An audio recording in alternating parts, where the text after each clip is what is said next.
സമാധാന ചർച്ച നടക്കുന്നതിനിടയിൽ എങ്ങനെയാണ് യുദ്ധം പൊട്ടിപ്പുറപ്പെട്ടത്? ഇറാൻ ഇസ്രായേൽ അമേരിക്ക സംഘർഷം പൊട്ടിപ്പുറപ്പെട്ടതിന് പിന്നാലെ ലോകമെങ്ങും ചർച്ച ചെയ്യപ്പെടുന്ന ഒരു പ്രധാന വിഷയമാണിത്. അതോടൊപ്പം ഇസ്രായേൽ എന്തിനാണ് മറ്റൊരു യുദ്ധത്തിന് തുടക്കം കുറിച്ചതെന്ന സംശയവും. വാദങ്ങൾക്കും അപവാദങ്ങൾക്കും അപ്പുറം ഇറാനിൽ ഇപ്പോൾ സംഭവിക്കുന്നത് എന്താണ്? യു പോയിന്റ് ചർച്ച ചെയ്യുന്നു. തകരുന്ന പ്രതിരോധം, ഒറ്റപ്പെടുന്ന ഭരണം, പശ്ചിമേഷ്യയിൽ ഇറാന്റെ അസ്തമയമോ? പശ്ചിമേഷ്യയിൽ പതിറ്റാണ്ടുകളായി തങ്ങളുടെ നിഴൽ യുദ്ധങ്ങളിലൂടെ ആധിപത്യം ഉറപ്പിച്ചിരുന്ന ഇറാന്റെ പതനമാണ് 2026 ആദ്യപാദത്തിൽ ലോകം സാക്ഷ്യം വഹിക്കുന്നത്. പ്രതിരോധത്തിന്റെ അച്ചുതണ്ട് അഥവാ ആക്സിസ് ഓഫ് റെസിസ്റ്റൻസ് എന്ന് ഇറാൻ വിശേഷിപ്പിച്ചിരുന്ന Houthi, Hamas, Hezbollah, western Syria, Iraq എന്നീ സഖ്യകക്ഷികളുടെ തകർച്ചയും ഇസ്രായേൽ അമേരിക്കൻ സഖ്യത്തിന്റെ നേരിട്ടുള്ള സൈനിക നീക്കങ്ങളും ഇറാനെ ചരിത്രത്തിലെ ഏറ്റവും വലിയ പ്രതിസന്ധിയിൽ എത്തിച്ചിരിക്കുന്നു. ഇറാന്റെ ഏറ്റവും വലിയ ശക്തിയായിരുന്ന ഹിസ്ബുള്ളക്കേറ്റ കനത്ത പ്രഹരവും സിറിയയിലെ അസദ് ഭരണകൂടത്തിന്റെ പതനവും ഇറാന്റെ പ്രാദേശിക സ്വാധീനത്തെ പാടെ തകർത്തു. വിദേശ മണ്ണിൽ തങ്ങൾക്കായി പോരാടിയിരുന്നവർ ഇല്ലാതായതോടെ ഇറാൻ തനിച്ചു പോരാടേണ്ട അവസ്ഥയിലായി. 2025-ലും 2026 തുടക്കത്തിലും ഇസ്രായേലും അമേരിക്കയും നടത്തിയ മിന്നലാക്രമണങ്ങളിൽ ഇറാന്റെ മിസൈൽ ഉൽപാദന കേന്ദ്രങ്ങളും വ്യോമ പ്രതിരോധ സംവിധാനങ്ങളും നാമാവിശേഷമായി. ഇറാന്റെ ആണവ പദ്ധതികൾ പോലും വലിയ ഭീഷണി നേരിടുന്നു.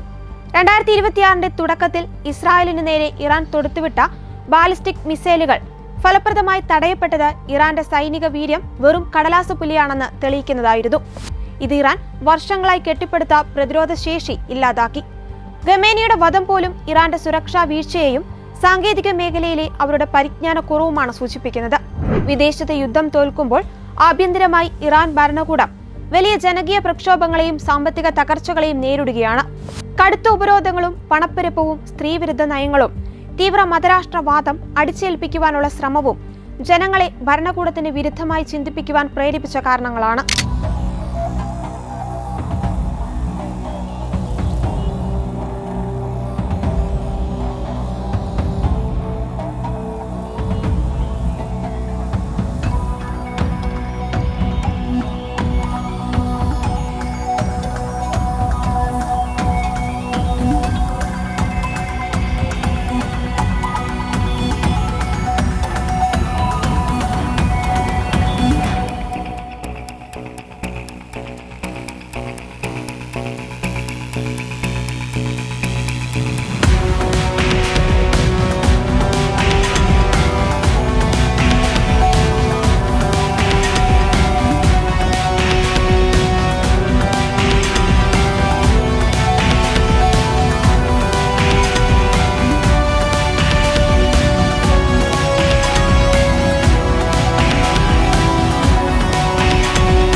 പരിധിവിട്ട് ആണവായുധം വികസിപ്പിച്ചതും ചർച്ചകൾക്ക് ഇറാൻ തയ്യാറാകാത്തതുമാണ് ഈ യുദ്ധത്തിന്റെ പ്രധാന കാരണം. അതോടൊപ്പം ഇസ്രായേലിന് ശേഷം അമേരിക്കയെ ഇല്ലാതാക്കുമെന്ന ഖമേനിയുടെ വെല്ലുവിളികളും. ഇസ്രായേലും അമേരിക്കയും ചേർന്ന് നടത്തിയ ആക്രമണങ്ങൾക്ക് മറുപടിയായി ഇറാൻ നടത്തിയ നീക്കങ്ങൾ യഥാർത്ഥത്തിൽ ഇറാന്റെ തന്നെ നാശത്തിന് വഴിവെക്കുന്ന സെൽഫുകളായി മാറിയിരിക്കുകയാണ്. ഇറാനെതിരെ യുദ്ധം ചെയ്യുവാൻ തങ്ങളുടെ മിലിറ്ററി ബേസ് വിട്ടുതരില്ലെന്ന് പറഞ്ഞ അയൽപ്പക്കക്കാരായ ഗൾഫ് രാജ്യങ്ങളെ വരെ അനാവശ്യമായി ഇറാൻ ആക്രമിച്ചു. ആദ്യഘട്ടത്തിൽ ഗൾഫ് രാജ്യങ്ങളിലെ അമേരിക്കയുടെ എയർബേസ് ആക്രമിച്ച ഇറാൻ തുടർന്ന് സൗദിയുടെ അരാംകോ അടക്കമുള്ള എണ്ണ സംഭരണ ശുദ്ധീകരണശാലകളെ വരെ ലക്ഷ്യം വെച്ചു. ഇറാന്റെ ഭാഗത്തു നിന്ന് വന്ന വലിയൊരു പാളിച്ചയായിരുന്നു ഗൾഫ് രാജ്യങ്ങൾക്ക് നേരെയുള്ള ആക്രമണം. സമാധാന ചർച്ചകൾക്ക് മുൻകൈയെടുത്തിരുന്ന ഒമാനെ പോലെയുള്ള രാജ്യങ്ങളെ പോലും ആക്രമിച്ചത് ഇറാന്റെ നയതന്ത്രപരമായ ഒറ്റപ്പെടലിന് ആക്കം കൂട്ടി. US അല്ലെങ്കിൽ ഇസ്രായേൽ സൈനിക കേന്ദ്രങ്ങൾ ലക്ഷ്യം വെക്കുന്നതിനു പകരം ദുബായിലെ മറ്റ് സിവിലിയൻ പ്രാധാന്യമുള്ള ഇടങ്ങളെ ഭീഷണിപ്പെടുത്തിയത് ഇറാന് ലഭിക്കുമായിരുന്ന പ്രാദേശിക പിന്തുണ വരെ ഇല്ലാതാക്കി. ഇത് ഗൾഫ് രാജ്യങ്ങളെ ഇറാന്റെ ശത്രുപക്ഷത്ത് ഉറപ്പിച്ചു നിർത്തുവാനും സഹായിച്ചു. 2023 ബെയ്ജിംഗ് കരാർ അനുസരിച്ച് ഇറാനെതിരെയുള്ള ആക്രമണത്തിന് തങ്ങളുടെ മണ്ണോ ആകാശമോ വിട്ടു നൽകുവാൻ സൗദി തയ്യാറായിരുന്നില്ല. എന്നാൽ ഇറാൻ നടത്തിയ മിസൈൽ ഭീഷണികൾ സൗദിയെയും മറ്റ് ഗൾഫ് രാജ്യങ്ങളെയും തങ്ങളുടെ പ്രതിരോധം ശക്തമാക്കുവാനും തിരിച്ചടിക്കുവാനും പ്രേരിപ്പിക്കുന്നതായിരുന്നു. Saudi Arabia, Qatar, Oman, UAE, Bahrain, Kuwait, Iraq, Abu Dhabi, തുർക്കി എന്നീ മുസ്ലിം രാഷ്ട്രങ്ങളെയും ജോർദാൻ പോലുള്ള രാജ്യങ്ങളെയുമാണ് ഇറാൻ ഇതുവരെ ആക്രമിച്ചത്. ജോർദാനിലെ ജർമ്മൻ ആർമി ക്യാമ്പ് ഇറാൻ ആക്രമിച്ചതോടുകൂടി ഫ്രാൻസും ജർമ്മനിയും അമേരിക്കയുടെയും ഇസ്രായേലിന്റെയും ഒപ്പം ചേർന്നു. തുർക്കിക്ക് നേരെ ഇറാൻ അയച്ച മിസൈൽ നാറ്റോ സഖ്യമാണ് തടഞ്ഞത്. ഇതോടെ യൂറോപ്യൻ യൂണിയനും ഇസ്രായേൽ അമേരിക്കൻ പക്ഷത്തായി. റിയാദും കുവൈറ്റും ഉൾപ്പെടെയുള്ള നഗരങ്ങൾക്ക് നേരെ മിസൈൽ, ഡ്രോൺ ആക്രമണങ്ങൾ ഉണ്ടായെങ്കിലും അത്യാധുനിക പ്രതിരോധ സംവിധാനങ്ങൾ ഉപയോഗിച്ച് ഇവയിൽ ഭൂരിഭാഗവും തടയാൻ കഴിഞ്ഞുവെന്നത് ഇറാന്റെ സൈനിക പ്രഹരശേഷിയെ ചോദ്യം ചെയ്യുന്നതാണ്. സൈനിക കേന്ദ്രങ്ങൾക്കപ്പുറം സിവിലിയൻ നഗരങ്ങൾ ലക്ഷ്യം വെക്കപ്പെടുന്നത് ദശലക്ഷക്കണക്കിന് ആളുകളുടെ ജീവനും സ്വത്തിനും ഭീഷണിയായിരിക്കുകയാണ്. പശ്ചിമേഷ്യയിലെ ടൂറിസം, എണ്ണ വ്യാപാരം എന്നിവ പാടെ നിലയ്ക്കുന്ന അവസ്ഥയിലേക്ക് വരെ കാര്യങ്ങൾ എത്തിയിരിക്കുന്നു. പശ്ചിമേഷ്യയുടെ സുരക്ഷയ്ക്കും സമാധാനത്തിനും ഏറ്റവും വലിയ ഭീഷണി ഇറാനാണെന്ന വാദത്തിന് ശക്തി പകരുന്നതാണ് ടെഹ്റാന്റെ ഇപ്പോഴത്തെ പ്രകോപനങ്ങൾ. മിസൈൽ പ്രോഗ്രാമും നിഴൽ യുദ്ധങ്ങളും വഴി ഇറാൻ സ്വന്തം കുഴി തോണ്ടുകയാണെന്നും പറയാം. ഇവിടെ സംഭവിക്കുന്നത് ഇറാന്റെ നയതന്ത്രപരമായ പരാജയമാണ്. നേതൃത്വം ഇല്ലാതായതോടെ എന്തു ചെയ്യണമെന്നറിയാതെ ഇറാൻ കുഴയുന്നു. അവിടെയും ഇവിടെയുമായി കുറച്ച് മിസൈൽ വർഷിച്ച് മേഖലയിൽ തങ്ങളുടെ സ്വാധീനം ഉണ്ടെന്ന് മറ്റുള്ളവരെ കാണിക്കാമെന്നല്ലാതെ ഇറാൻ ഇപ്പോൾ കാര്യമായി ഒന്നും ചെയ്യുന്നില്ല എന്നാണ് 6ാം ദിവസത്തിലേക്ക് കടക്കുമ്പോൾ കാണുന്നത്. ആഭ്യന്തര പ്രതിഷേധം ഉണ്ടായാൽ ജനങ്ങളെ അടിച്ചമർത്താതിരിക്കുവാൻ ഇസ്രായേൽ ഇറാന്റെ പോലീസ് സ്റ്റേഷനുകളിൽ ഭൂരിഭാഗവും തകർത്തിട്ടുണ്ട്. IRGCയുടെ തലവനെ വധിച്ചു. ഇറാന്റെ നാവികസേനയുടെ കരുത്തായിരുന്ന 10ഓളം യുദ്ധക്കപ്പലുകൾ തകർത്തതോടെ കടലിലെയും ഇറാന്റെ സ്വാധീനം കുറഞ്ഞെന്ന റിപ്പോർട്ടുകളാണ് പുറത്തുവരുന്നത്. ഹൂതികളുടെ ശക്തി കുറഞ്ഞതോടെ ഹോർമൂസിൽ നിലയുറപ്പിക്കാനും മറ്റു കപ്പലുകൾക്ക് നേരെ ആക്രമണം ശക്തമായി അഴിച്ചുവിടാനുമുള്ള ഇറാന്റെ കഴിവും ഇല്ലാതായിക്കൊണ്ടിരിക്കുകയാണ്. ആഗോള കപ്പൽശാലയിലുണ്ടായിരുന്ന ഇറാന്റെ യുദ്ധക്കപ്പലായ ഐറിസ് ഡീന പോലും ആക്രമിക്കപ്പെട്ടതോടെ എന്തു ചെയ്യണമെന്നറിയാതെ സ്വയം കുഴയുകയാണ് ഇറാൻ. സൈനിക പരാജയങ്ങൾക്കൊപ്പം രാജ്യത്തിനകത്ത് ജനങ്ങളിൽ നിന്നുള്ള പ്രതിഷേധവും ഇറാൻ ഭരണകൂടത്തിനെ ഉലയ്ക്കുന്നു. ജനങ്ങളുടെ ദുരിതം വർദ്ധിക്കുമ്പോൾ വിദേശ രാജ്യങ്ങളിൽ അനാവശ്യ യുദ്ധങ്ങൾ നടത്തുന്നത് ഭരണകൂടത്തിന്റെ അടിത്തറ തകർക്കുകയാണ്. ഇറാൻ ഭരണകൂടത്തിനെതിരെ സംസാരിച്ച 40,000-ഓളം ആളുകളെ കൊന്നൊടുക്കിയ ഖമേനിയുടെ ഭരണമാറ്റം ഇസ്രായേലിന്റെ മാത്രമല്ല, ഇന്ന് ഇറാനിലെ സാധാരണക്കാരായ ജനങ്ങളുടെ കൂടെ ആവശ്യമായി മാറിയിരിക്കുന്നു. ഈ യുദ്ധത്തിൽ ഇറാന്റെ ആണവശേഷിയും ഭരണമാറ്റവും മാത്രമല്ല, ഒരുപക്ഷെ ട്രംപിന്റെ സാമ്പത്തിക ലക്ഷ്യങ്ങൾ കൂടി അതിനുമേൽ ഉണ്ടെന്ന് പറയാതിരിക്കുവാൻ പറ്റില്ല. ഇറാന്റെ എണ്ണ ശേഖരത്തെ കൂടി ട്രംപ് ലക്ഷ്യം വെക്കുന്നുണ്ടെന്ന റിപ്പോർട്ടുകൾ കൂടി പുറത്തുവരുന്നുണ്ട്. ഇറാനെതിരായ സൈനിക നീക്കങ്ങളുമായി മുന്നോട്ടു പോകുവാൻ പ്രസിഡന്റ് ഡൊണാൾഡ് ട്രംപിന് US സെനറ്റിൽ ലഭിച്ച അനുമതി പശ്ചിമേഷ്യയെ കൂടുതൽ പ്രക്ഷുബ്ധമായ ഒരവസ്ഥയിലേക്കാണ് എത്തിച്ചിരിക്കുന്നത്. കേവലം ഒരു പ്രാദേശിക സംഘർഷം എന്നതിലുപരി ഇത് ലോകക്രമത്തെയും അമേരിക്കൻ ആഭ്യന്തര രാഷ്ട്രീയത്തെയും എങ്ങനെ ബാധിക്കുന്നുവെന്നത് ഗൗരവമായ ചർച്ചകൾക്കാണ് വഴി തുറക്കുന്നത്. സെനറ്റിൽ അവതരിപ്പിക്കപ്പെട്ട വാർ പവേഴ്സ് പ്രമേയം പരാജയപ്പെട്ടത് ട്രംപിന് ലഭിച്ച രാഷ്ട്രീയ വിജയമായി കാണാമെങ്കിലും അത് ജനാധിപത്യപരമായ ഒരു വലിയ ചോദ്യം ഉയർത്തുന്നുണ്ട്. കോൺഗ്രസിന്റെ അനുമതിയില്ലാതെ ദീർഘകാല യുദ്ധങ്ങളിലേക്ക് ഒരു രാജ്യം നീങ്ങുന്നത് ഭരണഘടനാപരമായ സന്തുലിതാവസ്ഥയെ ബാധിക്കും. ടിം കെയ്ൻ അവതരിപ്പിച്ച പ്രമേയത്തെ 8 റിപ്പബ്ലിക്കൻ അംഗങ്ങൾ പിന്തുണച്ചതും ഡെമോക്രാറ്റായ ജോൺ ഫെറ്റർമാൻ എതിർത്തതും പാർട്ടി അതിർവരമ്പുകൾക്കപ്പുറം ഈ യുദ്ധം അമേരിക്കൻ നിയമനിർമ്മാതാക്കളെ എത്രത്തോളം ആശയക്കുഴപ്പത്തിലാക്കുന്നു എന്നതിന്റെ തെളിവാണ്. ഈ യുദ്ധം സൃഷ്ടിച്ച ഏറ്റവും വലിയ അത്ഭുതം ട്രംപിന്റെ ഉറച്ച പിന്തുണക്കാരായ ടക്കർ കാൾസൺ, മെഗിൽ കെല്ലി തുടങ്ങിയവർ ഉയർത്തുന്ന എതിർപ്പാണ്. അമേരിക്ക ഫസ്റ്റ് എന്ന നയത്തിൽ നിന്നു മാറി ഇസ്രായേലിന്റെ താൽപര്യങ്ങൾക്കായി അമേരിക്കൻ സൈനികരുടെ ജീവൻ പണയപ്പെടുത്തുന്നു എന്ന ആരോപണം ട്രംപിന്റെ വോട്ട് ബാങ്കിനെ പോലും സ്വാധീനിച്ചേക്കാം. വിദേശ യുദ്ധങ്ങളിൽ നിന്ന് പിൻവാങ്ങുമെന്ന് വാഗ്ദാനം ചെയ്ത് അധികാരത്തിൽ വന്ന ട്രംപ് മറ്റൊരു വലിയ യുദ്ധത്തിലേക്ക് രാജ്യത്തെ നയിക്കുന്നത് അദ്ദേഹത്തിന്റെ അനുയായികൾക്കിടയിൽ വലിയ അതൃപ്തി ഉണ്ടാക്കിയിട്ടുണ്ട്. യുദ്ധം തുടങ്ങാൻ എളുപ്പമാണ്, എന്നാൽ അത് അവസാനിപ്പിക്കാൻ കൃത്യമായ പ്ലാൻ ആവശ്യമാണ്. റിപ്പോർട്ടുകൾ സൂചിപ്പിക്കുന്നത് പോലെ ഈ യുദ്ധത്തിൽ നിന്ന് എങ്ങനെ പുറത്തു കടക്കണമെന്നോ ഇറാനിലെ ഭരണമാറ്റമാണോ അതോ ആണവ നിയന്ത്രണമാണോ ലക്ഷ്യമെന്നോ ഉള്ള കാര്യത്തിൽ ട്രംപ് ഭരണകൂടത്തിന് വ്യക്തതയില്ല. വിയറ്റ്നാം, അഫ്ഗാനിസ്ഥാൻ, ഇറാഖ് യുദ്ധങ്ങളുടെ കൈപ്പേറിയ അനുഭവങ്ങൾ അമേരിക്കയ്ക്ക് മുന്നിലുണ്ട്. ഇറാനെതിരായ നീക്കം ട്രംപിന്റെ കടുത്ത നിലപാടിന്റെ ഭാഗമാണെങ്കിലും സ്വന്തം പാളയത്തിൽ നിന്നുള്ള എതിർപ്പും അന്താരാഷ്ട്ര സമ്മർദ്ദവും അദ്ദേഹത്തിന് വെല്ലുവിളിയാകും. അമേരിക്കൻ സൈനികരുടെ ജീവത്യാഗം മറ്റൊരു രാജ്യത്തിന്റെ താൽപര്യങ്ങൾക്ക് വേണ്ടിയാകരുത് എന്ന പൊതുവികാരം രാജ്യത്തിനകത്ത് ശക്തമാകുന്നത് ട്രംപിന്റെ വരാനിരിക്കുന്ന രാഷ്ട്രീയ നീക്കങ്ങളെ സങ്കീർണമാക്കുമെന്നാണ് കരുതപ്പെടുന്നത്. Over the past 36 hours, the United States and its partners have launched Operation Epic Fury, one of the largest, most complex, most overwhelming military offensives the world has ever seen. Nobody's seen anything like it. We have hit hundreds of targets in Iran, including Revolutionary Guard facilities, Iranian air defense systems. Just now it was announced that we knocked out 9 ships plus their naval building, all in a matter of literally minutes. Iran's formerly supreme leader, Ayatollah Khamenei, is dead. This wretched and vile man had the blood of hundreds and even thousands of Americans on his hands and was responsible for the slaughter of countless thousands of innocent people all across many countries. Last night, all over Iran, the voices of the Iranian people could be heard cheering and celebrating in the streets when his death was announced. The entire military command is gone as well, and many of them want to surrender into saving their lives. They want immunity. They're calling by the thousands. Combat operations continue at this time in full force, and they will continue until all of our objectives are achieved. We have very strong objectives.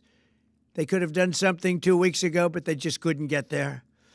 Earlier today, CENTCOM shared the news that 3 U.S. military service members have been killed in action. As one nation, we grieve for the true American patriots who have made the ultimate sacrifice for our nation, even as we continue the righteous mission for which they gave their lives. We pray for the full recovery of the wounded and send our immense love and eternal gratitude to the families of the fallen. And sadly, there will likely be more. Before it ends, that's the way it is. Likely be more, but we'll do everything possible where that won't be the case. But America will avenge their deaths and deliver the most punishing blow to the terrorists who have waged war against basically civilization. They have waged war against civilization itself. Our resolve, and likewise that of Israel, has never been stronger. America is now, again, the richest, most powerful nation in the world by far. But the only reason we enjoy the quality of life that we do and the freedom and security is we have done things that others are unable to do. But it's because of warriors who are willing to lay down their lives to do battle with our enemies. And they do battle better than anybody. An Iranian regime armed with long-range missiles and nuclear weapons would be a dire threat to every American. We cannot allow a nation that raises terrorist armies to possess such weapons that would allow them to extort the world to their evil will. Not going to let it happen. We're not happening to us, and we're not going to let it happen to others. The United States has the strongest military the world has ever seen. I rebuilt our military in my first term. There's never been a military like we possess. And frankly, there's nobody even close, but we are now using that military for good. We want to have it for good purpose. We're undertaking this massive operation not merely to ensure security for our own time and place, but for our children and their children, just as our ancestors have done for us many, many years ago. This is the duty and the burden of a free people. These actions are right and they are necessary to ensure that Americans will never have to face a radical, bloodthirsty terrorist regime armed with nuclear weapons and lots of threats. For almost 50 years, these wicked extremists have been attacking the United States while chanting the slogan, "Death to America" or "Death to Israel," or both. They are the world's #1 state sponsor of terror. We are the world's greatest and most powerful nation, so we can do something about what they do. These intolerable threats will not continue any longer. I once again urge the Revolutionary Guard, the Iranian military, police, to lay down your arms and receive full immunity or face certain death. It will be certain death. Won't be pretty.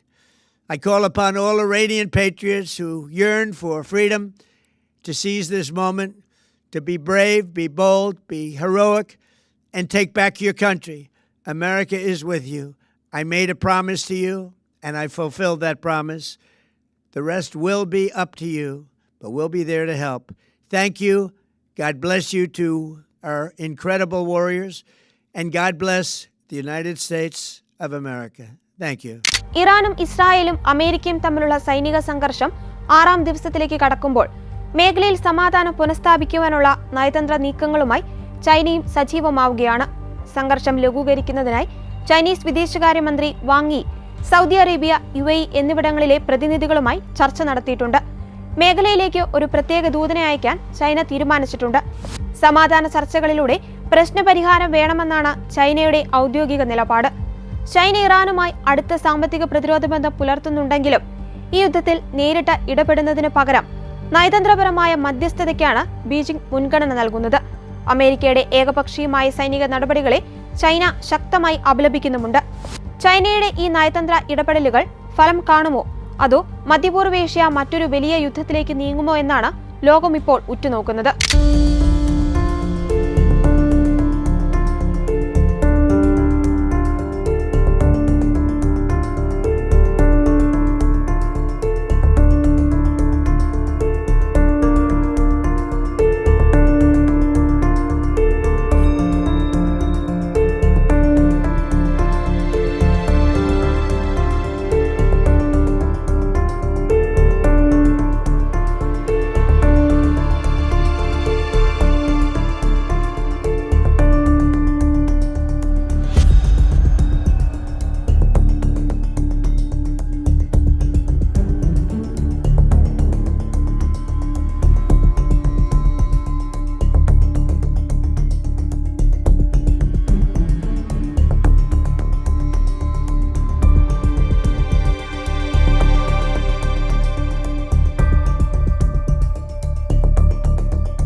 ഈ യുദ്ധം വ്യക്തമാക്കുന്നത് ഒരു കാര്യം മാത്രമാണ്: Iran തന്റെ പ്രാദേശിക സ്വാധീനം നിലനിർത്തുവാൻ നടത്തിയ അവസാന അടവ് പരാജയപ്പെട്ടിരിക്കുന്നു. സമാധാന ചർച്ചകൾക്കിടയിൽ ഇത്രയും വിപുലമായ ആക്രമണങ്ങൾക്ക് ഇറാൻ മുതിർന്നത് അന്താരാഷ്ട്ര തലത്തിൽ അവർക്ക് ലഭിക്കുമായിരുന്ന ചെറിയ പിന്തുണ കൂടി ഇല്ലാതാക്കി. ഇസ്രായേലും അമേരിക്കയും ചേർന്ന് ഇറാന്റെ ആയുധപ്പുരകളും സാമ്പത്തിക സ്രോതസ്സുകളും തകർത്തതോടെ ഇറാൻ ഇപ്പോൾ പ്രതിരോധത്തിലല്ല, മറിച്ച് തകർച്ചയുടെ അരികിലാണ്. ഗൾഫ് നഗരങ്ങളെ യുദ്ധത്തിലേക്ക് വലിച്ചിഴച്ചത് ഇറാന്റെ ചരിത്രത്തിലെ ഏറ്റവും വലിയ രാഷ്ട്രീയ പാളിച്ചയായി കാലം രേഖപ്പെടുത്തും. ഇറാന്റെ പുതിയ ഭരണാധികാരിയായി ഇപ്പോൾ ഉള്ളത് ഖമനയുടെ മകൻ മുജ്തബയാണ്. മുജ്തബ ഒരിക്കലും ഒരു പൊതുവേദിയിൽ പ്രത്യക്ഷപ്പെടുവാനോ പ്രസംഗിക്കുവാനോ ആഗ്രഹിച്ചിരുന്ന ആളല്ല. എന്നാൽ ഇറാന്റെ സൈനിക വിഭാഗമായ ഇസ്ലാമിക് റവല്യൂഷണറി ഗാർഡ് കോർപ്സിനുമേൽ അദ്ദേഹത്തിനുള്ള സ്വാധീനം അസാധാരണമാണ്. പിതാവിന്റെ ഓഫീസിലിരുന്ന് രാജ്യത്തെ സുപ്രധാന തീരുമാനങ്ങൾ നിയന്ത്രിക്കുന്നത് മുജ്തബയാണെന്ന് പല രാഷ്ട്രീയ നിരീക്ഷകരും കരുതുന്നു. ഈ സാഹചര്യത്തിൽ ഇറാന്റെ ഭാവി എന്താകുമെന്ന് ആശങ്കപ്പെടുന്നവരും കുറവല്ല. അതേസമയം പുതിയ പരമോന്നത നേതാവിനെയും തങ്ങൾ ഇല്ലാതാക്കുമെന്ന് ഇസ്രായേൽ പ്രതിരോധ മന്ത്രി ഇസ്രായേൽ കാറ്റ്സും പ്രഖ്യാപിച്ചിട്ടുണ്ട്. ചുരുക്കത്തിൽ അമേരിക്കയുടെ ലോക പോലീസായുള്ള മറ്റ് രാജ്യങ്ങൾക്കുമേലുള്ള കടന്നുകയറ്റം അംഗീകരിക്കുവാൻ ബുദ്ധിമുട്ടുള്ളതാണെങ്കിൽ പോലും പശ്ചിമേഷ്യൻ നഗരങ്ങൾ കത്തിയെരിയുമ്പോൾ ഇറാൻ എന്ന വൻശക്തിയുടെ അന്ത്യമാണ് ലോകം കാണുന്നത്. സമാധാനത്തെക്കാൾ ഉപരിയായി ആയുധങ്ങൾക്ക് പ്രാധാന്യം നൽകിയതിന്റെ ഫലമായി ഇറാൻ എന്ന സ്വന്തം ജനതയെയും രാജ്യത്തെയും ഒരു വലിയ ഘർത്തത്തിലേക്ക് തള്ളിയിട്ടിരിക്കുകയാണ്.